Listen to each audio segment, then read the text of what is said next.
There is this tendency that we all share, or at least I've noticed it in myself, and I suspect you'll recognize it too. You live your life being as intelligent as you know you are, all good. Then suddenly lives get hard and poof, something breaks.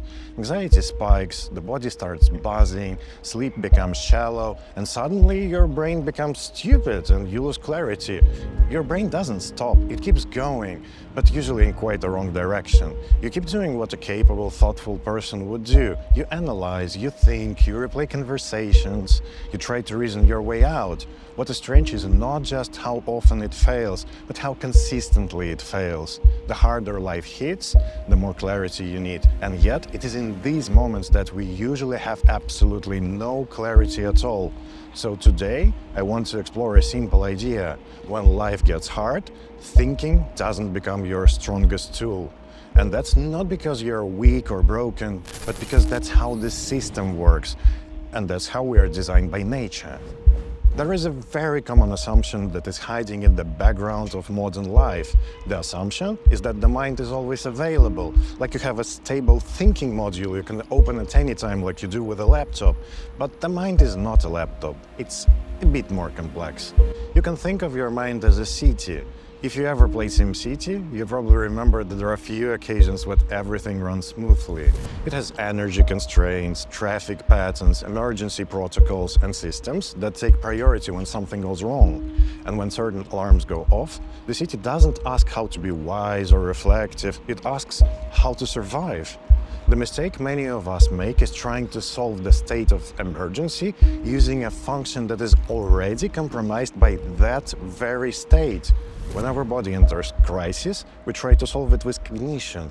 We add more thinking to the system that is actively losing capacity to think.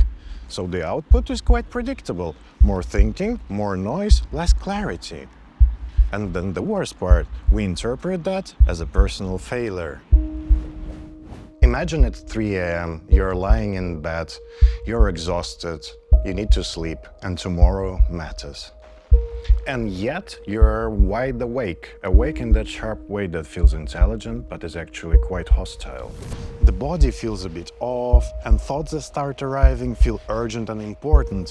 What if I ruined everything? What if I'm making a huge mistake? What if this never gets better? In the moment, these thoughts feel like insight, but when you revisit them later, you realize something uncomfortable. They were wisdom, they were narration, and it's very important to understand this deeply. The mind wasn't discovering truth. It was trying to explain a body in distress. I will repeat it again. The mind was trying to explain a body in distress. So what changed between night and morning? You didn't suddenly become smarter, you became more regulated. If the previous episode was balance, good or bad, so it was balance, emotion and thought, then this episode is state, capacity and thought. Because thought is not first, thought is a function that requires conditions, and in crisis, those conditions often are not really met. Under stress, your body shifts into a different mode of operation. Arousal rises, attention narrows, threat detection becomes louder. The nervous system focuses on a simple question: is this safe or unsafe? And higher cognition no longer has priority. This is why in crisis same patterns appear again and again. Black and white thinking, catastrophic forecasts, compulsive checking, looping memories, and an ability to decide anything except the thing that gives immediate relief. This doesn't happen because you're irrational, it happens because your cognition is being reallocated. Resources are being shifted to defense and thinking becomes constrained as a result. This is also why most advice becomes useless at the exact moment you need it, because most advice assumes a stable mind.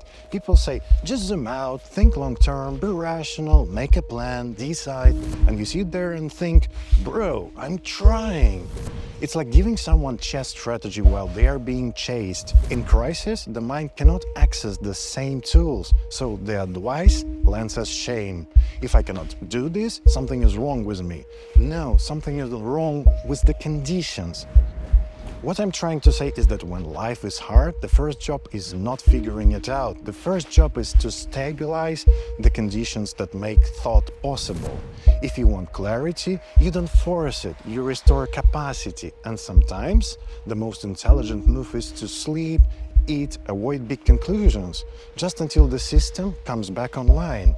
Our reason is conditional. It depends on a body and a nervous system, and they have their limits.